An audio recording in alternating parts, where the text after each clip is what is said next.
Thanks, Graham, for that kind introduction, and I'd like to thank the organizers for inviting me to talk here today.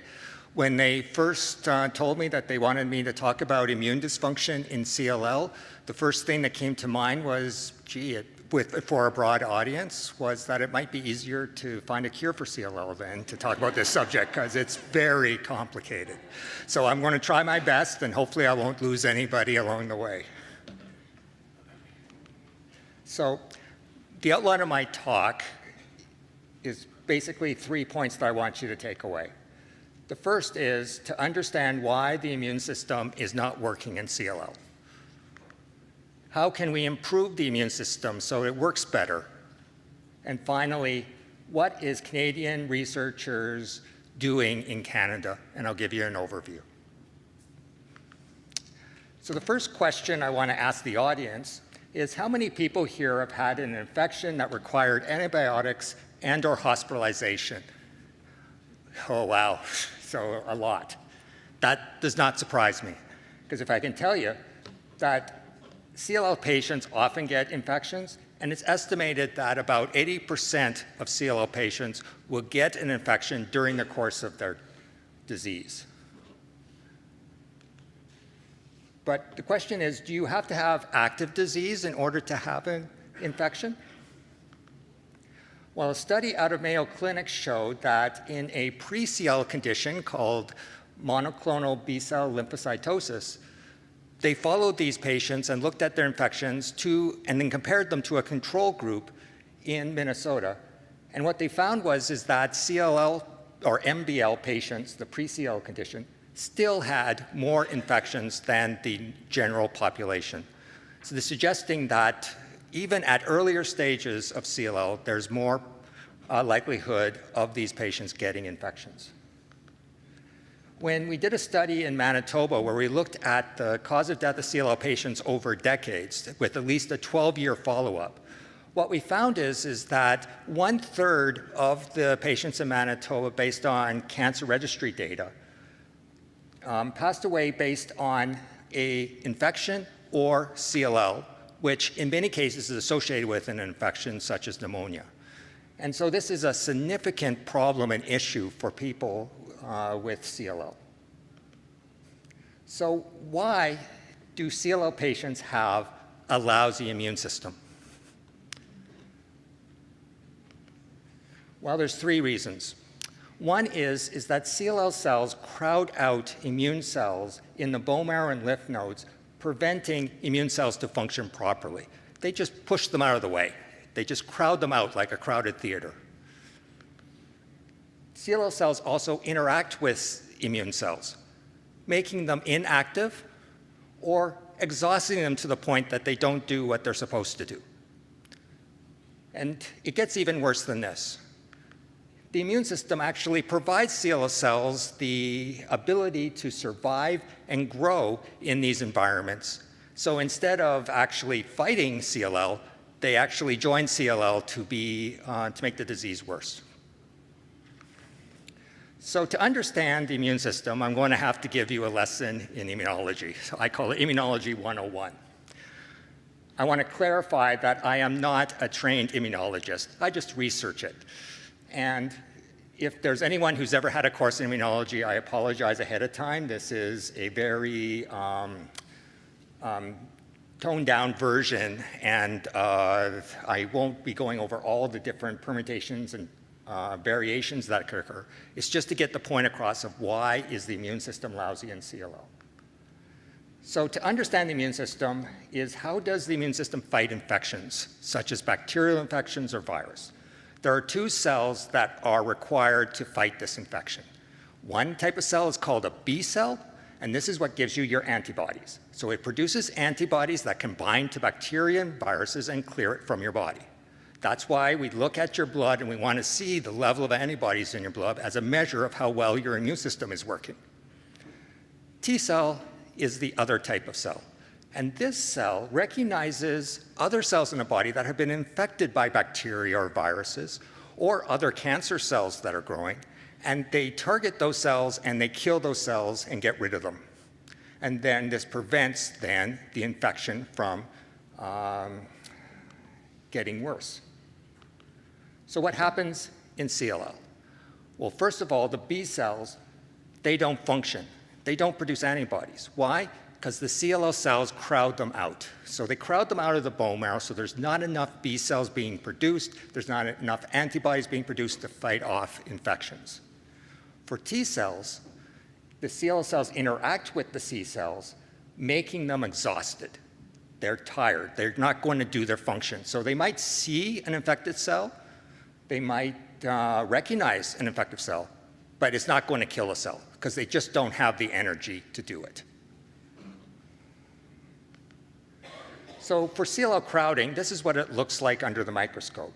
So at the top here is normal bone marrow, and at the bottom is leukemias, with CLL being at the far side. And you can see, obviously, that in the CLL slide, there is a ton of cells all packed together.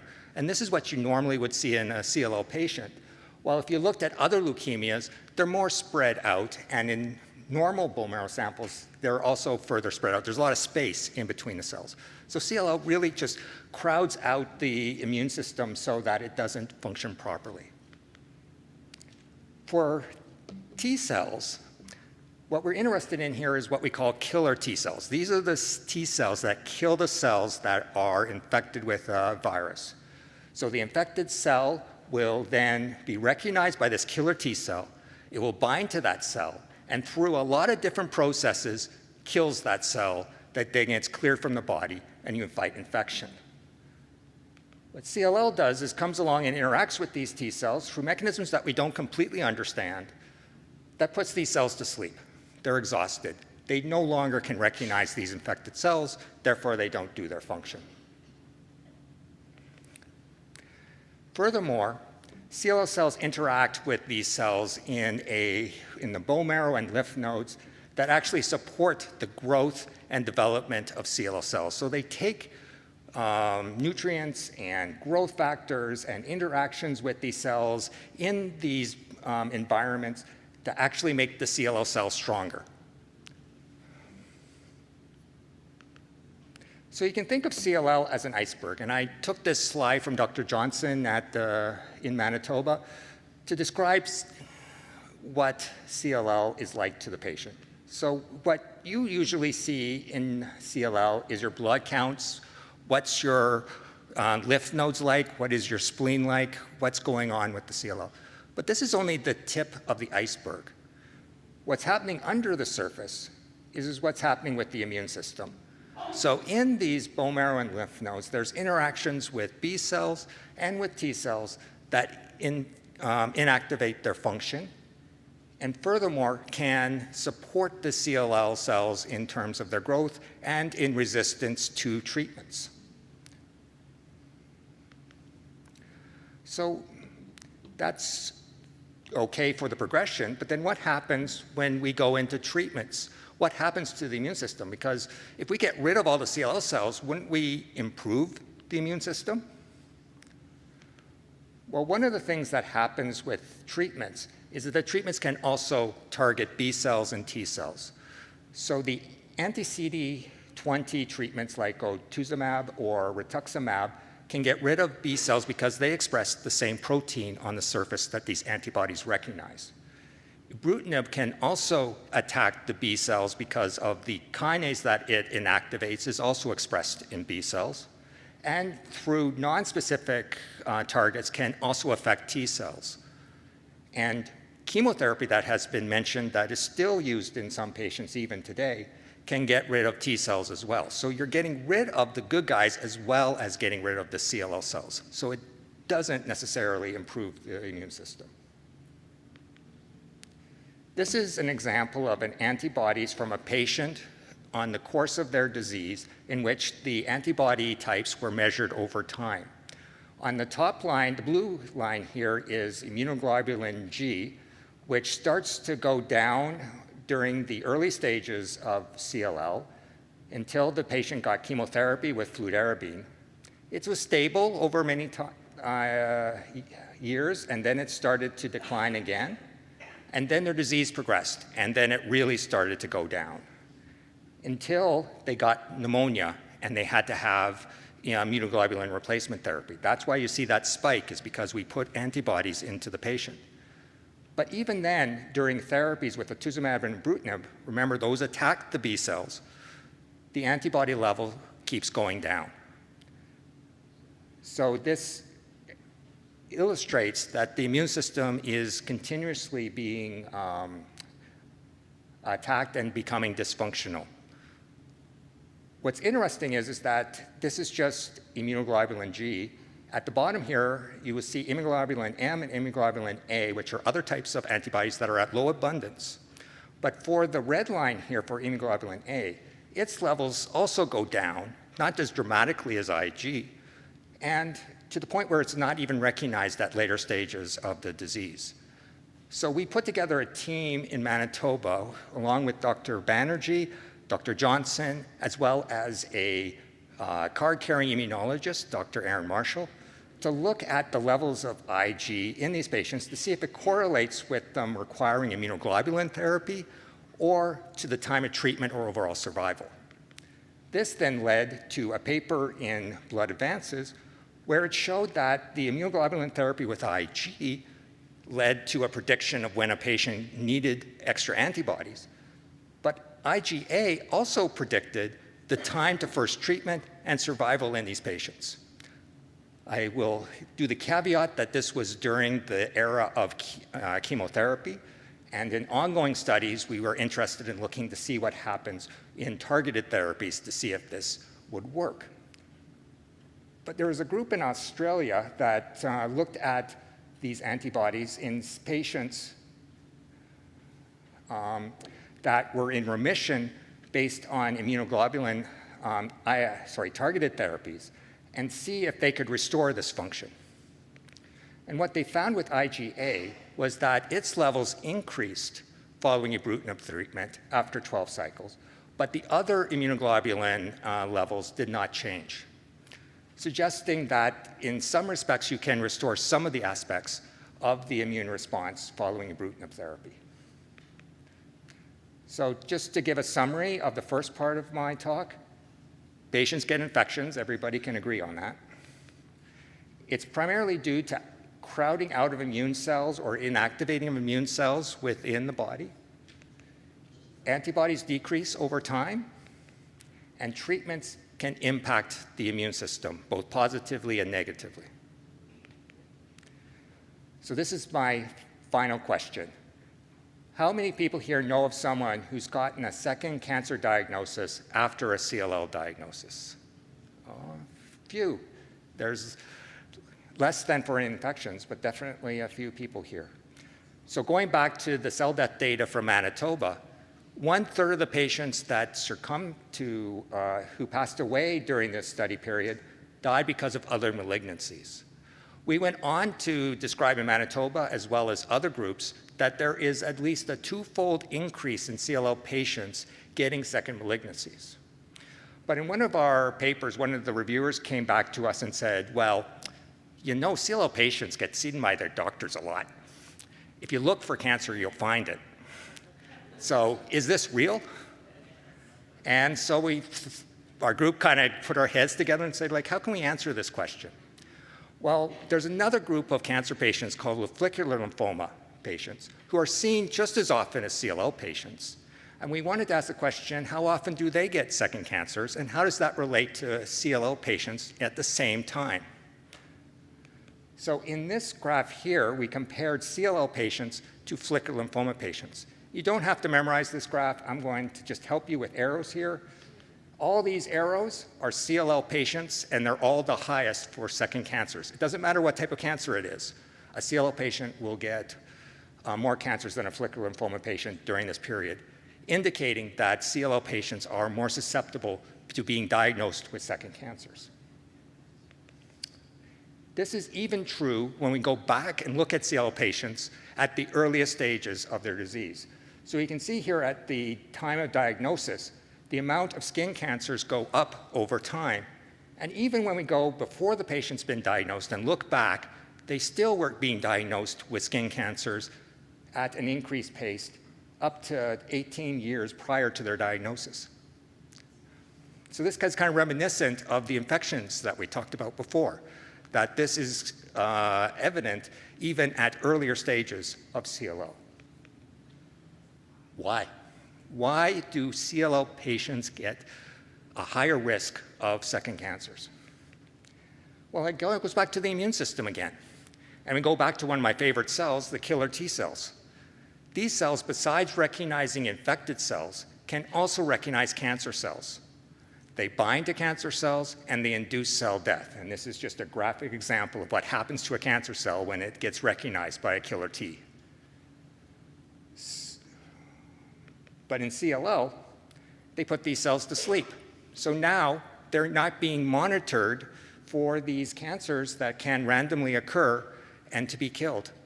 So these cells get exhausted, they sit, they're not surveilling the body. So second cancers are able now to grow, and now you would be able to get it. And this is relevant because when we compared CLL to people who are on immunosuppression therapy, such as for kidney transplants, for example, the risk of getting second cancers in that population is the same as for a CLL patient. So it is consistent to the fact that CLL patients have an immune system that is dysfunctional. When we looked at chemotherapy treatment and second cancers, and this is Manitoba data, showed that there was, after chemotherapy, an increase in skin cancers within our population. But the good news was that we weren't able to detect an increase in solid tumors. We weren't able to analyze if there was an increase in other leukemias, but the idea here is that chemotherapy did not necessarily improve the immune system, and in some cases would make it worse in terms of skin cancer.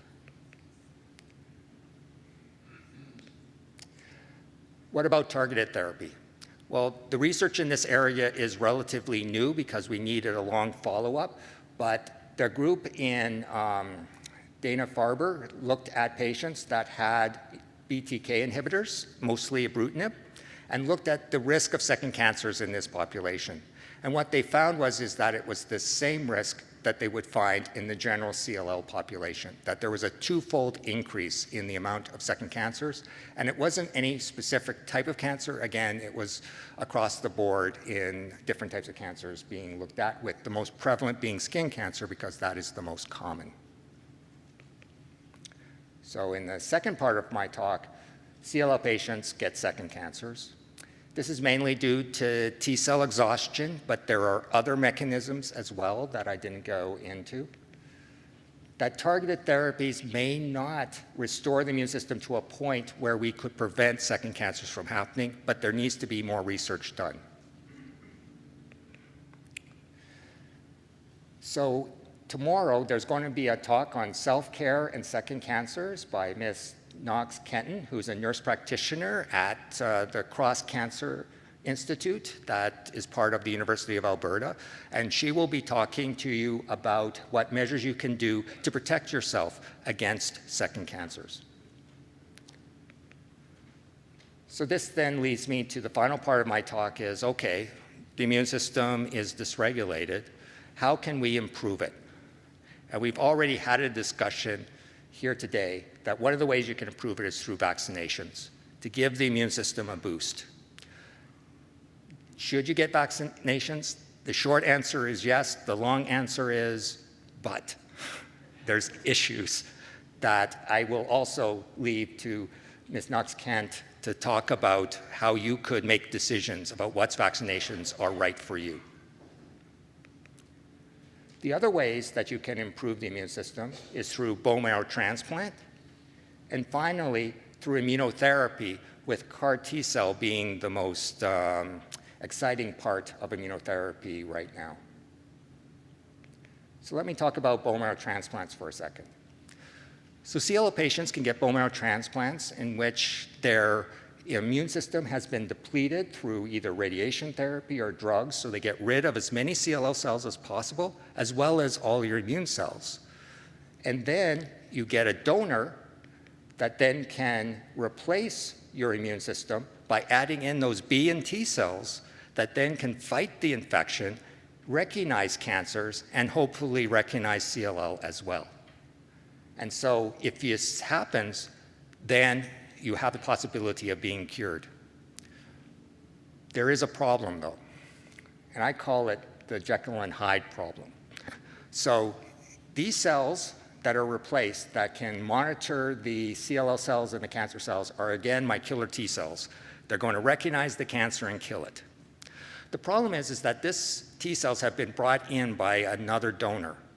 And in some cases, it can recognize your own cells as the enemy or healthy cells. So these T cells then can recognize it. So when the T cells recognize leukemia, we call this graft versus leukemia. And when it recognizes yourself, it's graft versus host. One's good, one's bad. And the graft versus host can be very nasty and can lead to many side effects that are hard to treat. If you don't get graft versus host or graft versus leukemia effect, then the CLL cells can grow and it can come back and relapse. So there needs to be a better way of restoring the immune system than bone marrow transplant. So what about immunotherapy? The biggest advance in immunotherapy has been something called immune checkpoint inhibitors.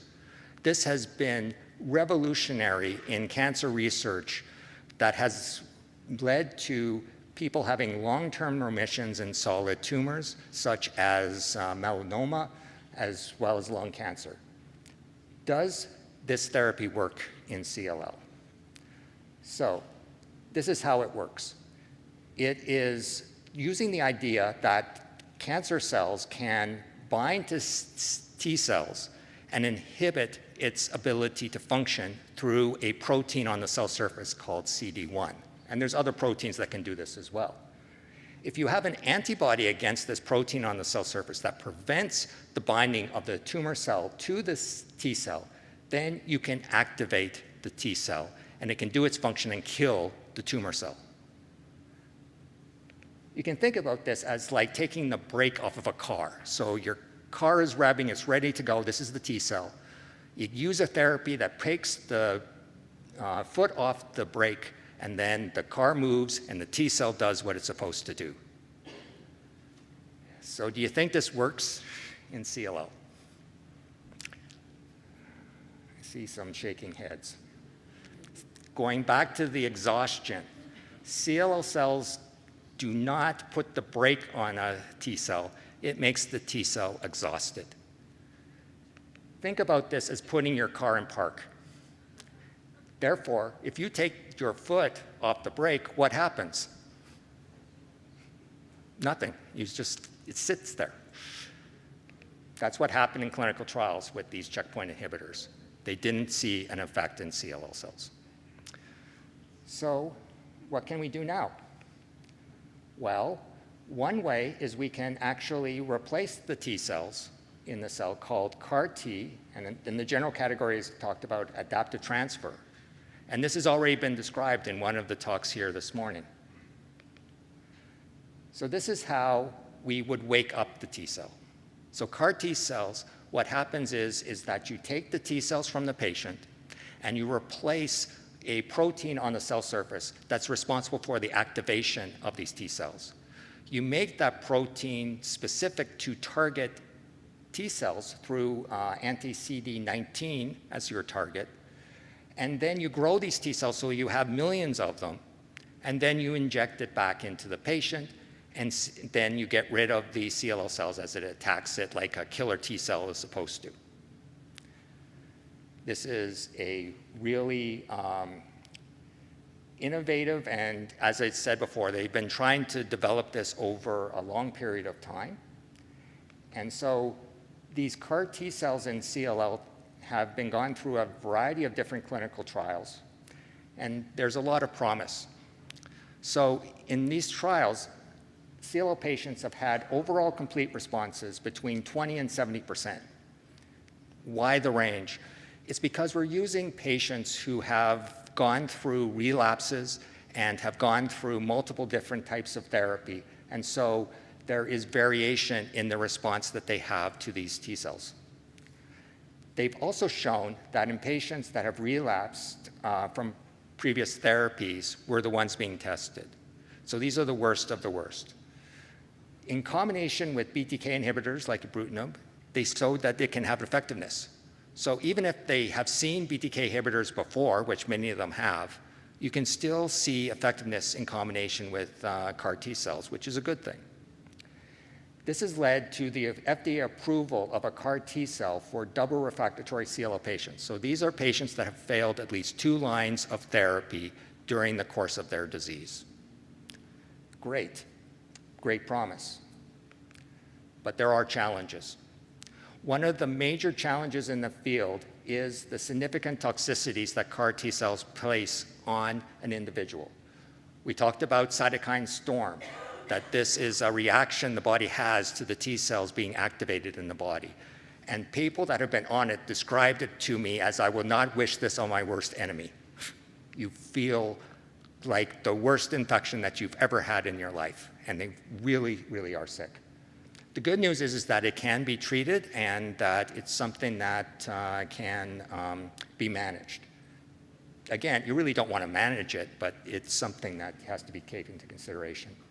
Also, because you're getting activated T cells in the body, you have to worry about autoimmunity, that these T cells are going to be attacking normal cells in the body and that leading to complications. This is still early days in terms of this therapy, so the long-term survival of these therapies and the toxicities in these patients still needs to be defined.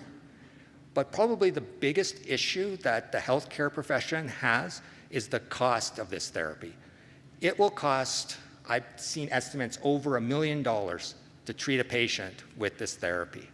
So there are active groups in the country looking at ways to reduce the costs of this therapy and to provide Canadian solutions for this. But as I said, it's early days.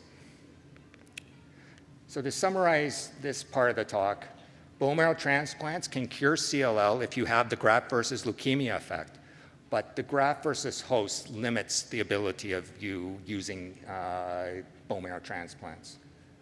Immunocheckpoint therapy doesn't work, but CAR T cell therapy does show promise, and it has also been shown that there's other ways you can activate T cells, such as the bispecific antibody method, which I haven't described here, that's still in clinical trials and are still trying to figure out how effective it is in CLL. So it's still early days, but what I want to say is that there is ways we can activate your immune system against CLL. So that's kind of my take-home message for the immunodeficiency. And what I want to, in the last couple of slides, is to kind of give you an overview of what research is happening in Canada. So I'm going to kind of give you a cross-country tour. And you'll recognize some of these names that I put up here, and you'll see some themes that are going on. So I'd like to start on the West Coast with Dr. Greery, is looking at genetic changes in relapsed CLL patients on targeted therapies and to understand why these patients are relapsing with these therapies, and can we gain some knowledge as to what new therapies might be effective in these drug-resistant patients. As mentioned, I'm at the University of Alberta, and I'm looking at signaling in CLL, and particularly how can we target signaling to overcome drug resistance in CLL when these patients relapse from targeted therapies. In Manitoba, Dr. Banerjee, who also talked, and Dr. Ketchel are looking for targets in CLL to understand differences in metabolism or DNA damage responses so that they can overcome the drug resistance that we see. Dr. David Spanner at the University of Toronto is looking at changes in the bone marrow that can overcome drug resistance so that he can, again, prevent this drug resistance that's occurring in CLL patients. And at McGill University in Montreal, Natalie Johnson is looking at targeting the death machinery in CLL cells in order to directly induce CLL cells in drug resistance.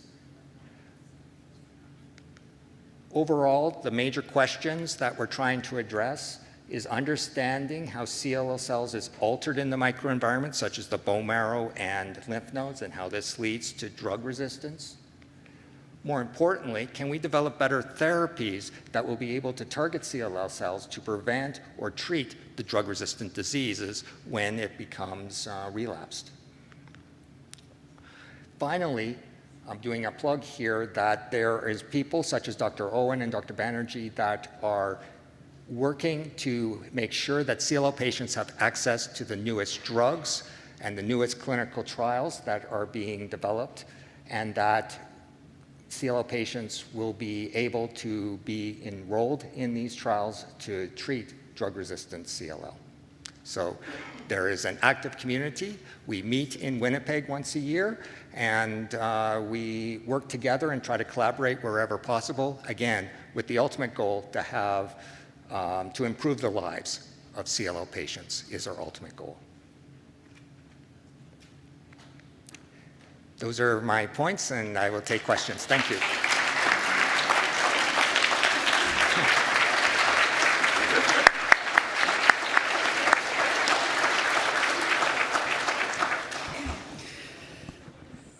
That is such an amazing idea. I just have to say, highlight of the weekend. Thank you, Spencer. That's a wonderful overview and snapshot of what's happening in Canada and the impact that Canadian investigators are making in this condition. We've got a couple minutes for questions, if there are any. We're essentially almost back on time, actually, so we'll just get the microphones passed around and open it up for 2 or 3 questions, if there are. Yep, gotcha. Thanks. This may be covered in some other session, but yours is the closest that I've heard about what's happening with CLL in your body and that. But can you explain to me what happens that causes the swelling in lymph nodes in our body, and what options do we have to self-manage that if we're not on any treatment? Yes. So the swelling you describe in the lymph nodes is about this CLL crowding. So in the CLL cells go into the lymph nodes, they see that immune environment, and this is what makes them proliferate. We call this proliferation centers in the lymph nodes, and so they actually grow in the lymph nodes, and you get this swelling within the lymph nodes. So the only thing that then can get rid of the swelling is going on active treatments, such as ibrutinib. That was the major revelation when patients went on ibrutinib, was that the first thing that happened was that these CLL cells were dumped out of the lymph nodes, and you got the reduction in the swelling within the lymph nodes and the spleen. But that's the reason why you get the swelling in the lymph nodes.